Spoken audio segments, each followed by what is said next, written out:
तो देखिए, जीव मात्र का जो उद्देश्य है वो है अपने को जानना, और जो उसका मूल स्वभाव है वो है आनंद और शांति की खोज करना।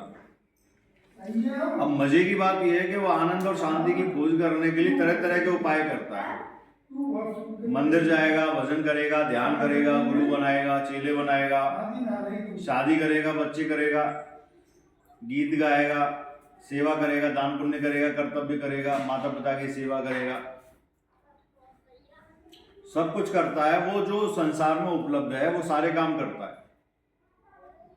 हर तरह के जो भी संसार में उपलब्ध है, कोई किताबें पढ़ेगा, किसी को सुनेगा, भजन करेगा, संसार में पुण्य करेगा, पाप करेगा, धर्म के रास्ते पे चलेगा, अधर्म के भी रास्ते पे चलेगा, सच भी बोलेगा, झूठ भी बोलेगा, जिससे उसको तृप्ति मिलती हो, जिससे उसको आनंद मिलता हो, वो सारे काम करता है। अब मजे की बात यह है कि जब संसार ही झूठा है तो संसार से उपलब्ध जो भी आप कर्म कर रहे हो वो सच्चा कैसे हो सकता है? जब संसार ही झूठा है तो इस संसार में कोई चीज सच्ची हो कैसे सकती है? जब संसार ही झूठा है तो संसार का ही शरीर, संसार की बुद्धि, संसार का मन, वो सच्चा कैसे हो सकता है?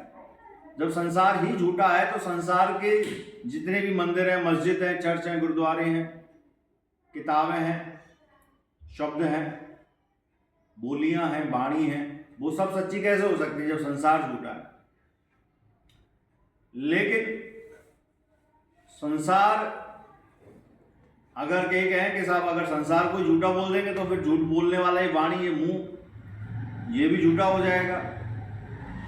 अगर ये मान लो कि हम जब बोल रहे हैं कि जब हमारी वाणी ही झूठ है तो फिर जो कुछ हम बोलेंगे वो सच हो ही नहीं सकता।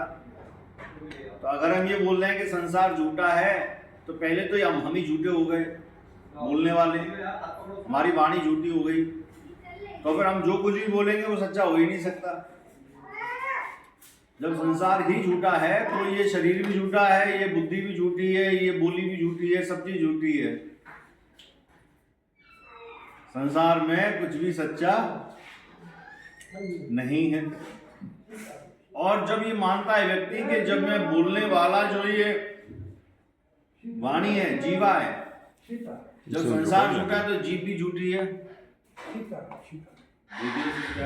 रिकॉर्डिंग लगी है, रिकॉर्डिंग